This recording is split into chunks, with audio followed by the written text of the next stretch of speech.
Good evening students, कैसे हैं सभी लोग। आई होप सभी बहुत अच्छे होंगे, खुश होंगे, स्वस्थ होंगे। तो 9th क्लास आपके टर्म 2 के एग्जाम होने वाले हैं, तो उसके लिए हम हिस्ट्री के इंपॉर्टेंट क्वेश्चन का रिवीजन कर रहे हैं।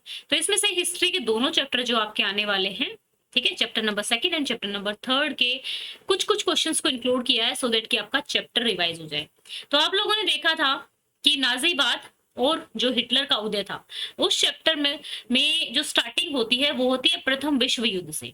तो प्रथम विश्व युद्ध ने ही दूसरे विश्व युद्ध के बीज बोए थे, ये हम देख चुके थे।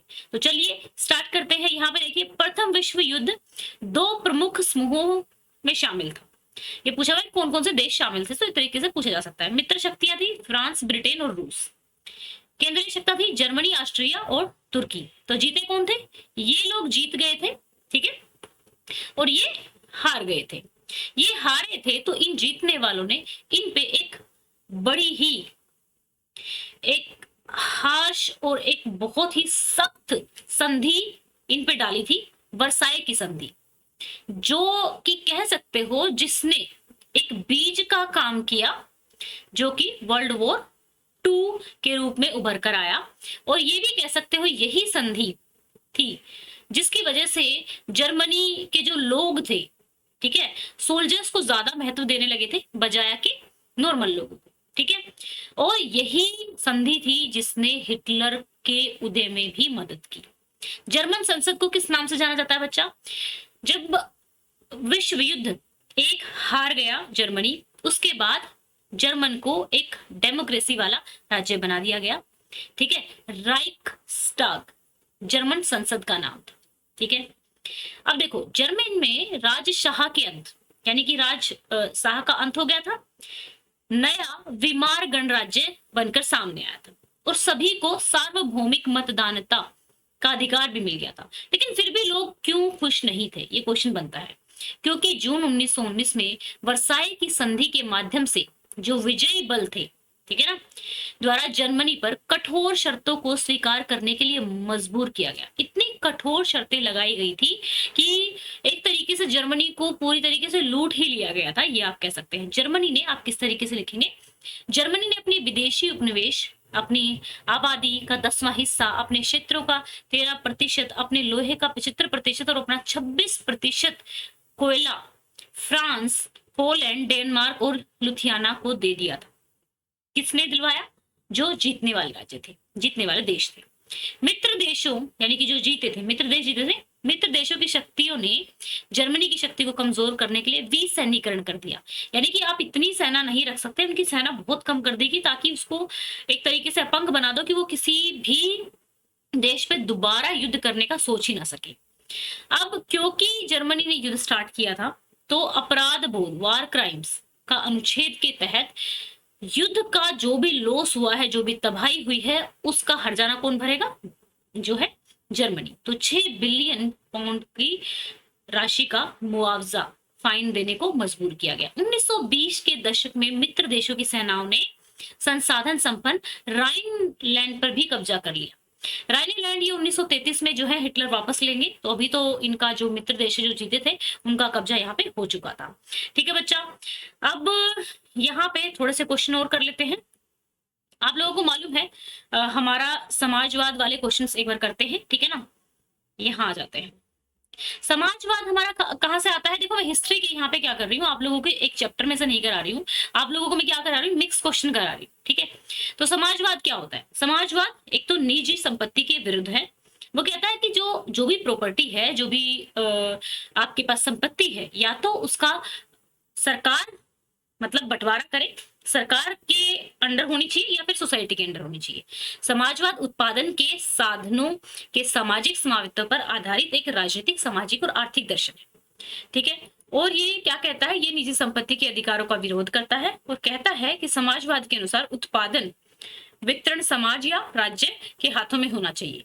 तो देखो, जैसा हमने देखा था फ्रेंच रिवॉल्यूशन के बाद कि भाई जो हमारे 3 गुट बन गए थे कि लोग चेंज तो चाहते हैं, लेकिन कुछ लोग चाहते हैं एकदम चेंज हो जाए, कुछ लोग चाहते हैं चेंज ही ना हो, कुछ लोग चाहते हैं चेंज हो जाए लेकिन पुरानी चीजों को भी रिस्पेक्ट किया जाए, चाहे वो जैसी भी थी। तो यहाँ पे रूढ़िवादी, रेडिकल्स और उदारवादी 3 ग्रुप थे। ठीक है ना। तो यहाँ पे डिफरेंस पूछा गया, अंतर पूछा गया रूढ़िवादी और रेडिकल्स के बीच में। रूढ़िवादी वे परिवर्तन के लिए तैयार नहीं थे, वे परिवर्तन के विचार को त्यागना चाहते थे, ठीक है। वो चाहते थे कि लेकिन एक समय आने पर उनको भी लगने लगा था कि भाई अब परिवर्तन को रोकना संभव नहीं है, तो कम से कम वो ये चाहते थे कि अतीत का सम्मान किया जाए, ठीक है। रेडिकल्स, ठीक है ना। रेडिकल्स हमारे कौन थे, ठीक है। ये चाहते थे कि भाई जो भी रूल करे ना, जो भी सरकार बनाए वो लोगों के द्वारा चुनी हुई होनी चाहिए, बहुमत के आधार पर सरकार आनी चाहिए। वो महिलाओं के अधिकारों के हित में भी थी, महिला मताधिकार आंदोलन का समर्थन करते थे। उन्होंने महान भूमि मालिकों और कारखानों के मालिकों को विशेषाधिकार का विरोध किया था। हालांकि वो ये नहीं कहते थे, रेडिकल्स ये नहीं कहते थे कि भाई निजी संपत्ति नहीं होनी चाहिए, लेकिन वो ये कहते थे कुछ लोगों के हाथ में नहीं होनी चाहिए, सबके पास होनी चाहिए, ठीक है ना, कंसंट्रेट नहीं होनी चाहिए, ठीक है। चलो अब आप मुझे बताएंगे कि यूरोप में समाजवाद के विस्तार में औद्योगिकरण की भूमिका का विश्लेषण कीजिए, यानी कि औद्योगिकरण ने किस तरीके से भूमिका निभाई। पहली बात तो समाजवाद आया क्यों। समाजवाद एक तरीके से उत्पादन के साधनों पे कहता है किसका अधिकार हो, उत्पादन के जो संसाधन है या साधन है उस पे किसका अधिकार हो, या तो सरकार का या फिर पूरे समाज का, ठीक है ना। तो जब यूरोप में औद्योगिकरण हुआ, पूंजीपतियों ने अपने अपने उद्योग लगाए और वहां से काफी ज्यादा लाभ कमाया, और इस लाभ कमाने के चक्कर में जो मजदूर लोग होते थे उनको काफी ज्यादा घंटे काम करना होता था, सैलरी उनको उतनी ही मिलती थी। तो उसके अपोजिट में समाजवाद आकर खड़ा हुआ ताकि वर्कर्स की कंडीशन जो है सुधर सके। तो औद्योगिकरण ने पुरुषों, महिला और बच्चों को कारखानों में ला दिया। काम के घंटे अक्सर लंबे होते थे, मजदूरी कम होती थी और बेरोजगारी बहुत ज्यादा बढ़ चुकी थी। और ये उस टाइम में तो बहुत ज्यादा बढ़ गई थी जब जो एक तरीके से औद्योगिक वस्तुओं की अगर बिक्री कम होती थी तो मालिक को पैसा नहीं मिलता था, तो डायरेक्टली जो मजदूर होते थे उनके पैसे काट लिए जाते थे। तो आप कह सकते हैं उदारवादी और कट्टरपंथियों ने इन मुद्दों का समाधान के लिए एक नए दर्शन की खोज की जो था समाजवाद, ठीक है बच्चा। ओके चलो, खूनी रविवार की घटना का वर्णन करें। अब खूनी रविवार की घटना कौन सी थी, हुआ क्या था बच्चा, जैसे कि आप लोगों को मालूम है 1904 का साल रूसी कामगारों के लिए बुरा था, इसलिए उन्होंने बहुत कुछ मांगे की, जैसे कार्य दिवसों को घटाकर 8 घंटे करना, वेतन में वृद्धि करना, काम करने की स्थिति में सुधार करना। इसके लिए जब फादर, ठीक है ना, मतलब वो डिमांड कर रहे थे, तो जब फादर गैपन और जो बाकी कार्यकर्ता थे, जुलूस, जो पूरा जुलूस था, जो पूरे लोग थे, वो सब लोग विंटर पैलेस पहुंचे, तो वहां पे जो पुलिस थी और कोसेक्स थे उन्होंने हमला कर दिया और 100 से भी ज्यादा कार्यकर्ता घायल हो गए। लगभग 300 मारे गए और 100 से ज्यादा, और 300 से ज्यादा तो घायल हो गए थे। तो इसी घटना को खूनी रविवार कहा जाता था, ये मोस्ट इंपोर्टेंट है। अच्छा बच्चों, यहाँ पे ना मैं आप लोगों को एक चीज बता रही हूँ, ध्यान से सुनना। क्या है कि आप लोगों की स्पेशल क्लास है कल, आज भी हुई थी, क्लाइमेट वाले चैप्टर से, जलवायु वाले चैप्टर से आप लोग डाउट पूछ सकते हैं, ठीक है। एंड कल है आपका संडे, और संडे को होता है क्या बताएंगे मुझे। संडे को एक बहुत ही इंपॉर्टेंट चीज रहती है जो कि है कॉम्बैट, ठीक है। तो आपका कॉम्बैट होने वाला है, ओके। तो कॉम्बैट जरूर अटेंड करेंगे आप। क्लास 9th से 12th क्लास का कोई भी बच्चा कॉम्बैट को दे सकता है। इसमें आप अनअकैडमी का प्लस का सब्सक्रिप्शन जीत सकते हैं, ठीक है। और अगर आप प्लस का सब्सक्रिप्शन जीत जाते हैं, ठीक है, तो प्लस में बहुत सारे फीचर होते हैं, लाइक आप टीचर से फोन कॉल करके बात कर सकते हो, रेज ए हैंड फीचर है प्लस में, लाइव डाउट सॉल्यूशन होता है, बहुत सारे अनलिमिटेड बैचेस में आप एनरोल कर सकते हो, ठीक है। तो यहाँ पे ये तो है ही है, ठीक है ना। अब जो टॉप 3 रैंकर्स रहेंगे, ठीक है, उन लोगों को क्या मिलेगा, एक सेकेंड भाई, जो टॉप 3 रैंकर्स रहेंगे, ठीक है, उन लोगों को मेडल भी मिलेगा, सर्टिफिकेट भी मिलेगा। अब टॉप 25 रहेंगे, उनको जो है मेरिट सर्टिफिकेट मिलेगा, ठीक है। अब यहाँ पे आप देख सकते हैं जो लकी विनर्स होंगे ना, like Samsung mobile, JBL speaker, boat smart watch, boat ईयरपोड्स, Amazon vouchers वगैरह आपको मिलेंगे, एंड एक और इम्पोर्टेंट चीज, जब आपका कॉम्बैट में बहुत अच्छा रैंक आता है ना, तो आपका नाम पर्पल हो जाता है। जब अनअकैडमी पे हम लाइव चैट कर रहे होते हैं या अपनी स्पेशल क्लास अटेंड कर रहे होते हैं, तो काफी अच्छा लगता है कि हाँ भाई आपने कॉम्बैट दिया। कॉम्बैट से आपके जो आगे आगे आने वाले कंपटीशन की भी तैयारी होती है, प्लस एक कंपटीशन कॉन्सेप्ट जो होते हैं आपकी क्लास के वो अच्छे से आपको आ जाते हैं। तो कॉम्बैट अटेंड करने के लिए मैं लिंक नीचे डिस्क्रिप्शन में दे रही हूँ, ठीक है। एंड कोड लगेगा पूर्णिमा 10, ठीक है, कोड लगाएंगे पूर्णिमा 10। और बच्चों 6 से लेके 12th क्लास का सब्सक्रिप्शन अगर आप खरीदना चाहते हैं तो एक ऑफर चल रहा है। अगर आप 12 महीने का सब्सक्रिप्शन खरीदते हैं तो आपको 1 महीने का सब्सक्रिप्शन बिल्कुल फ्री मिलेगा। कोड रहेगा पूर्णिमा 10, और पूर्णिमा 10 कोड लगाने से आपको 10% की छूट भी मिलेगी। ओके बच्चों, तो इस चीज को आप ध्यान रखेंगे। तो चलिए आगे करते हैं क्वेश्चंस को। अभी खूनी रविवार हमारा हो चुका था। अब आप मुझे बताएंगे प्रथम विश्व युद्ध का रूस पर क्या प्रभाव पड़ा था। जब प्रथम विश्व युद्ध हुआ था तो देखो क्या हुआ था कि 1914 से 1917 के बीच जो उद्योग थे और खेती का बुरी तरीके से मतलब परफॉर्मेंस आई नहीं रही थी। बाल्टिक सागर पर जर्मनी ने नियंत्रण कर लिया था। इसकी वजह से जो औद्योगिक वस्तुएं वहां पर आती थी रूस में वो कम हो गई। जो भी लोग सक्षम थे यानी कि जो हट्टे कट्टे लोग थे उनको युद्ध के लिए बुला लिया जाता था। रेलवे लाइन टूट गई थी।